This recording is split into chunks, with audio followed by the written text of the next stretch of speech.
ನಮಸ್ತೆ ಎಲ್ಲರಿಗೂ, ಹೇಗಿದ್ದೀರಾ? ಎಲ್ಲರೂ ಚೆನ್ನಾಗಿದ್ದೀರಿ ಅಂತೇಳಿ ಅಂದ್ಕೊಂಡಿದ್ದೀನಿ.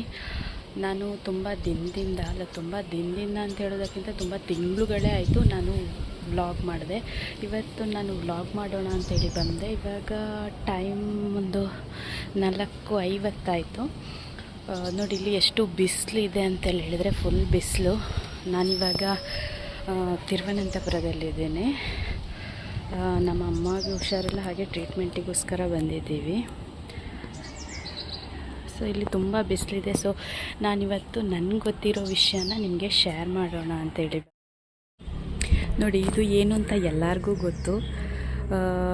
ಊರಲ್ಲಿ, ನಮ್ಮ ಹಳ್ಳಿಲಿ ಅಂದರೆ ನಮ್ಮ ಊರಲ್ಲಿ ಇದನ್ನು ಎಲ್ಲರೂ ಸಾಂಬ್ರಾಣಿ ಅಂತೇಳಿ ಕರೀತಾರೆ. ಹಾಗೆ ಪೇಟೆಗಳಲ್ಲಿ ದೊಡ್ಡ ಪತ್ರೆ ಅಂತಲೂ ಕರೀತಾರೆ. ಇದರದ್ದು ಉಪಯೋಗ ಏನು ಅಂತೇಳಿ ಹೇಳಿದರೆ, ಕೆಲವರು ಇದನ್ನು ಊಟಕ್ಕೆ ಚಟ್ನಿಯಾಗಿ ಬಳಸ್ತಾರೆ. ಹಾಗೆ ನಾನು ಇದನ್ನು ಯಾವ ರೀತಿ ಯೂಸ್ ಮಾಡಿದ್ದೀನಿ ಅಂತೇಳಿ ಹೇಳಿದರೆ, ನೋಡಿ, ಮಕ್ಕಳಿಗಾಗಲಿ ದೊಡ್ಡವರಿಗಾಗಲಿ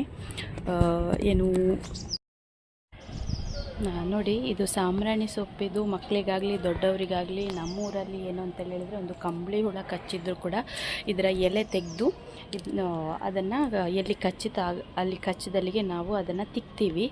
ಆವಾಗ ಏನಂದರೆ ತುರಿಸೋದು ಕಮ್ಮಿ ಆಗುತ್ತೆ. ಹಾಗೆ ಮನೆಯಲ್ಲಿ ಚಿಕ್ಕ ಮಕ್ಕಳೆಲ್ಲ ಇದ್ದರೆ ಅವರಿಗೆ ಚಿನ್ನೆ ಮಾತ್ರೆ ಎಲ್ಲ ಕೊಡ್ತಾ ಇರ್ತಾರೆ ನೋಡಿ.